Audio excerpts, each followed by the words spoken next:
शांति। आज 15 जून 2021 की बाबा की साकार मुरली है।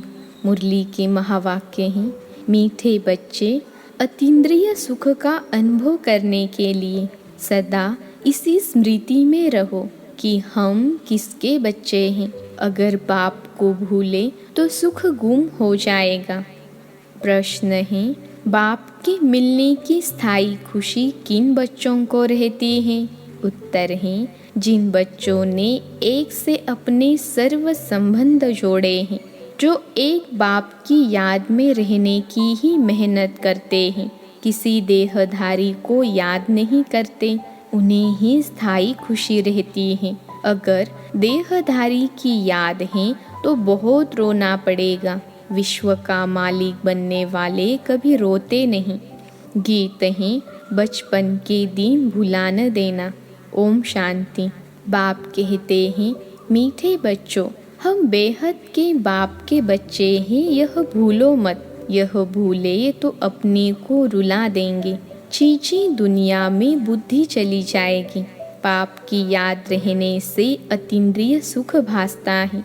वह सुख बाप को भूल जाने से गुम हो जाएगा। हरदम याद रहना चाहिए कि हम बाबा के बच्चे हैं, नहीं तो अपने को रुला देंगे। सब भगवान के बच्चे हैं। सब कहते हैं, हे बाबा, हे परम पिता परमात्मा, रक्षा करो। परंतु बाप से रक्षा कब होती है, यह किसको भी पता नहीं है। साधु संत आदि कोई भी नहीं जानते कि बाप से हमको मुक्ति, जीवन मुक्ति कब मिलती है, क्योंकि भगवान को ही कन कन में कह दिया है। अब तुम बच्चे बेहद के बाप को जान गए हो। मोस्ट बिलवेड बाप है, उससे प्यारी वस्तु और कोई होती नहीं। ऐसे बाप को न जानना बड़ी भारी भूल है। शिव जयंती क्यों मनाते हैं, वह कौन है, यह भी कोई नहीं जानते। बाप कहते हैं, तुम कितने बेसमझ बन गए हो। माया रावण ने तुमको क्या बना दिया है। अभी तुम बच्चे जानते हो, यह हमारी जन्मभूमि है। मैं हर 5000 वर्ष के बाद आता हूँ। वह फिर कह देते 40,000 वर्ष बाद, जब यह कलयुग पूरा होगा तब आएंगे। चित्र भी दिखाया जाता है त्रिमूर्ति का। त्रिमूर्ति मार्ग नाम भी रखा है, परंतु 3 मूर्ति ब्रह्मा, विष्णु, शंकर को नहीं जानते। ब्रह्मा क्या करके गया, विष्णु और शंकर क्या करते हैं, कहाँ रहते हैं, कुछ भी नहीं जानते। बिल्कुल ही घोर अंधियारे में है। बाप है रचयिता। उनकी यह कितनी बड़ी रचना है, कितना बेहद का नाटक है। इसमें बेहद के मनुष्य रहते हैं। आज से 5000 वर्ष पहले जब सतयुग था, भारत में जब इन लक्ष्मी नारायण का राज्य था, तो और कोई राज्य नहीं था। भगवती श्री लक्ष्मी भगवान श्री नारायण को कहा जाता है। राम सीता को भी भगवान राम, भगवती सीता कहते हैं। अब यह भगवान नारायण, भगवती लक्ष्मी कहाँ से आए, राज्य करके गए हैं, परंतु उनकी जीवन कहानी तो एक भी नहीं जानते। सिर्फ गाते रहते हैं, हे भगवान दुख हरता सुख करता, परंतु यह किसकी बुद्धि में नहीं आता। वह दुख हरता सुख करता कैसे है, कौन सा सुख सबको दिया और कब सबका दुख हरा, कुछ भी नहीं जानते। तुम बच्चे अभी यहाँ राजयोग सीख रहे हो, भगवती लक्ष्मी भगवान नारायण बनने के लिए। जानते हैं, भगवती सीता भगवान राम भी बनने का है। 8 जन्म सतयुग में पूरे करके फिर राम सीता के राज्य में आने वाले हैं। 21 जन्म के लिए बेहद के राजाई तुम यहाँ स्थापन कर रहे हो। तुम भगवती भगवान स्वर्ग के मालिक बन रहे हो। स्वर्ग कोई आसमान में नहीं है, यह भी किसको पता नहीं है। बिल्कुल ही तुच्छ बुद्धि है।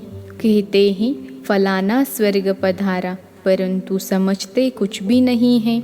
अच्छा, क्या क्रिश्चियन बौद्धी सब हेवन में जाएंगे? वह बाद में आकर अपना धर्म स्थापन करते हैं, तो फिर वह स्वर्ग में कैसे आ सकते? स्वर्ग किसको कहा जाता यह भी उनको पता नहीं है।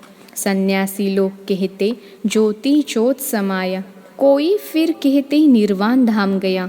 निर्वाण भी तो लोक है ना, वह तो स्थान है। ज्योति ज्योत में लीन होने की बात ही नहीं। ज्योति में मिल जाए तो फिर तो आत्मा ही खत्म हो जाए, खेल ही खत्म हो जाता है। इस ड्रामा से कोई भी आत्मा छूट नहीं सकती, कोई भी मोक्ष को पा नहीं सकते। गीत का अर्थ भी कोई समझते नहीं है, न जीवन मुक्ति का अर्थ समझते हैं, न आत्मा परमात्मा का अर्थ समझते हैं। बाप कहते हैं तुम्हारी शक्ल तो मनुष्य की है, जो इन देवताओं की भी थी। सतयुग आदि में देवताएं थे, उनका 2500 वर्ष राज्य चला। बाकी 2500 वर्ष की बात है जिसमें और सब धर्म आते हैं। 5000 वर्ष के बदले मनुष्य कह देते लाखों वर्ष कल्प वृक्ष की आयु है, परंतु तुम्हारी बात समझने के लिए भी नहीं आएंगे। हाँ, आएंगे भी वही जिन्होंने कल्प पहले आकर समझा होगा। पहले तो समझाना है। एक है हद का सन्यास, जो सन्यासी लोग घर बार छोड़ जाए जंगल में रहते हैं। पहले पहले वह सतो प्रधान थे, फिर अब तमो प्रधान बने हैं, तो जंगलों से लौटकर आए बड़े बड़े महल बनाए हैं। इन सन्यासियों ने भी पवित्रता के आधार पर भारत को थमाया जरूर है, भारत की सेवा की है। यह सन्यास धर्म नहीं होता तो भारत एकदम विकारों में जल मरता, पतित बन जाता। यह भी ड्रामा बना हुआ है। उनमें पहले पवित्रता की ताकत थी जिससे भारत को थमाया है। इन देवताओं का जब राज्य था तो भारत कितना साहूकार था। इन्हों के इतने बड़े बड़े हीरे जवाहरों के महल थे, वह सब कहाँ गए? सब नीचे चले गए। लंका और द्वारिका के लिए कहते हैं समुद्र के नीचे चली गई। अभी तो है नहीं। सोने के महल आदि सब थे ना। जब मंदिरों आदि में हीरे जवाहरात लगा सकते हैं तो वहाँ क्या नहीं होगा।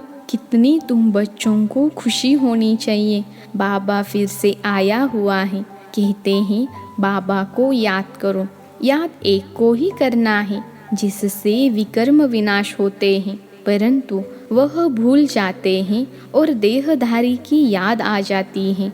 देहधारी की याद से तो कुछ भी फायदा नहीं। बाप कहते हैं माँ में कम याद करो, किसी भी देहधारी को याद नहीं करो। अम्मा मरे तो भी हलवा खाना एक बाप की याद से ही कमाई है। हम शिव बाबा के बच्चे हैं, उनसे वर्षा लेना है। इस समय बाप को याद नहीं किया तो फिर बहुत पछताना पड़ेगा, रोना पड़ेगा। विश्व के मालिक बनने वालों को रोने की क्या दरकार है। तुम बाप को भूलते हो तभी माया थप्पड़ लगाती है। इसलिए बाबा बार बार समझाते हैं कि बाप को और वर्षे को याद करो। अमरनाथ ने अमरपुरी में एक पार्वती को तो बैठ अमर कथा नहीं सुनाई होगी। जरूर बहुत होंगे। जो भी मनुष्य मात्र हैं सबको बाप समझाते हैं कि अब पतित मत बनो, यह अंतिम जन्म पवित्र बनो। वहाँ स्वर्ग में कोई विकार नहीं होते। अगर वहाँ भी विकार होता तो फिर स्वर्ग और नरक में फर्क क्या हुआ। देवी देवताओं की महिमा गाते हैं। सर्वगुण संपन्न 16 कला संपूर्ण है। भगवान आकर भगवान भगवती ही बनाएंगे, सिवाय भगवान के कोई बना न सके। भगवान तो एक ही है, गाया भी जाता है। भगवान भगवती की राजधानी, यथा राजा रानी तथा प्रजा भी वही होगी। परंतु भगवान भगवती कहाँ नहीं जाता, इसलिए कहा जाता है आदि सनातन देवी देवता धर्म। यह किसको पता नहीं है। इनकी यानी ब्रह्मा की आत्मा को भी बाप समझाते हैं। एक बाप की, एक दादा की, 2 आत्माएं हैं ना। एक आत्मा 84 जन्म लेती है, दूसरी आत्मा पुनर्जन्म रहित है। बाप कभी पुनर्जन्म नहीं लेते हैं। एक ही बार आकर सारे विश्व को पवित्र बनाने के लिए हमको राजयोग सिखाते हैं। बाप तुमको समझाते हैं, मैंने इनमें प्रवेश किया है। यह 84 जन्म भोग आए हैं। अब इनके बहुत जन्मों का यह अंतिम जन्म है। अब मैं निराकार हूँ तो कैसे आकर बच्चों को राजयोग सिखलाऊं? प्रेरणा से तो कुछ हो न सके। कृष्ण भगवान वाच तो हो न सके, वह कैसे आ सकते हैं? वह तो है ही सतयुग का प्रिंस। 16 कला संपूर्ण, फिर त्रेता में होते हैं 14 कला संपूर्ण। फिर द्वापर में कृष्ण को क्यों ले गए हैं? उनको तो पहले आना चाहिए। बाप समझाते हैं, पहले बाप को याद करो, नहीं तो माया एकदम थप्पड़ मार देगी। छुई मुई का एक झाड़ होता है, हाथ लगाओ तो मुरझा जाए। तुम्हारा भी ऐसा ही हाल होता है। बाप को याद नहीं किया और खलास। गीत में भी सुना, बचपन के दिन भुला नहीं देना। बाप को भूले तो कहाँ न कहाँ चोट लगेगी। बाप कहते हैं, तुम हमारे बच्चे हो ना। यह शरीर तो विष से पैदा हुआ है, वह इनके लौकिक माँ बाप हैं। यह तो है पारलौकिक बाप और इनको फिर अलौकिक बाप कहा जाता है। यह हद का था, फिर बेहद का बन गया। अभी देखो, यह लौकिक बच्ची यानी निर्मल शांता बैठी है। यह लौकिक भी है, अलौकिक भी है, पारलौकिक भी है। बाकी शिव बाबा के तो भाई बहन है नहीं, न लौकिक न अलौकिक न पारलौकिक। कितना फर्क है। एक बाप का बनना मासी का घर नहीं है। ऐसे बाप से संबंध जोड़ना है, टाइम लगता है। शिव बाबा की याद में रहना बड़ी मेहनत है। कई 50 वर्ष से रहने वाले भी सारा दिन शिव बाबा को याद भी नहीं करते, ऐसे भी हैं। और सबको भूल एक को याद करना बहुत बहुत मेहनत है। कोई 1% याद करते हैं, कोई 2%, कोई ½ % भी मुश्किल याद करते हैं। यह बड़ी भारी मंजिल है। तो बाप समझाते हैं, बचपन को नहीं भूलना। बाप से स्वर्ग का वर्षा मिलता है। तुम जानते हो, हम जीते जी मरकर बाप के आकर बने हैं नई दुनिया में जाने के लिए। तो तुम्हें स्थायी खुशी रहनी चाहिए। ओहो, हम डबल सिरताज बनेंगे। मनुष्य थोड़े ही जानते हैं कि सतयुग में इन देवताओं को 16 कला संपूर्ण और 14 कला संपूर्ण क्यों कहते हैं, कुछ भी नहीं जानते हैं। यह भक्ति मार्ग के शास्त्र आदि फिर बनेंगे। यह हठ योग, तीर्थ यात्रा आदि सब फिर भी होंगे। परंतु इससे क्या होगा? क्या हेवन में जाएंगे? नहीं। बहुत रिद्धि सिद्धि से काम करते हैं। रिद्धि सिद्धि वाले बहुत हैं। हजारों मनुष्य उनके पिछाड़ी पड़ते रहते हैं। रिद्धि सिद्धि से बहुत घड़ियाँ आदि चीज़ें निकालते हैं। यह थोड़े ही समझते हैं कि यह अल्पकाल के लिए सब है। इसमें बहुत मेहनत करनी पड़ती है। यह रिद्धि सिद्धि आदि सीखने की भी किताब होती है। कितने लाखों मनुष्य उनके पिछाड़ी पड़ते हैं। तुम बच्चे जानते हो, हमको बाबा से स्वर्ग का वर्षा मिलता है। इन आँखों से जो कुछ देखते हो वह नहीं रहेगा। बाप समझाते हैं, तुम अशरीरी आए थे, फिर शरीर 7 पार्ट बजाया। अगर 84 लाख का हिसाब किताब बताए तो 12 मास लग जाए। हो ही नहीं सकता। 84 जन्मों का हिसाब किताब बताना तो बिल्कुल सहज है। तुम 84 का चक्र लगाते रहते हो। सूर्यवंशी है तो चंद्रवंशी नहीं। सूर्यवंशी घराना पूरा हुआ, फिर चंद्रवंशी बने। अभी तुम जानते हो, हम है ब्राह्मण वंशी, फिर देवता वंशी बनना है। इसलिए हम पढ़ाई पढ़ रहे हैं। फिर सीढ़ी नीचे उतरते उतरते वैश्य शूद्र वंशी बनेंगे। अभी अपने 84 जन्मों की स्मृति आई है। यह चक्र भी याद करना पड़े। बाप को याद करने से एवर हेल्दी एवर वेल्दी बनेंगे। पाप कट जाएंगे। चक्र को जानने से चक्रवर्ती बन जाएंगे। तुम जानते हो, यह पुरानी दुनिया कब्रिस्तान बननी है। कुछ भी नहीं रहेगा, खत्म हो जाएगा। राम गयो रावण गयो, राम का कितना छोटा परिवार होगा सतयुग में, अभी रावण का कितना बड़ा परिवार है। बच्चे जानते हैं कि यह राजधानी स्थापन हो रही है। हर बात में पुरुषार्थ फर्स्ट है। बाप पुरुषार्थ कराते हैं। बच्चे मुझे याद करो, जिस बाप से अथाह स्वर्ग की बादशाही मिलती है, क्या उनको याद नहीं करेंगे? बाप स्मृति दिलाते हैं कि तुम स्वर्ग के मालिक थे, अब फिर से पुरुषार्थ कर स्वर्ग के मालिक बनो। अच्छा, मीठे मीठे सिखिलते बच्चों प्रति माता पिता बाप दादा का याद प्यार और गुड मॉर्निंग। रूहानी बाप की रूहानी बच्चों को नमस्ते। हम रूहानी बच्चों की रूहानी माता पिता बाप दादा को याद प्यार गुड मॉर्निंग और नमस्ते बाबा नमस्ते। धारणा के लिए मुख्य सार पहली पॉइंट है, कभी भी किसी बात में छुई मुई नहीं बनना है। ईश्वरीय बचपन को भूल मुरझाना नहीं है। इन आँखों से जो कुछ दिखाई देता है उसे देखते भी नहीं देखना है।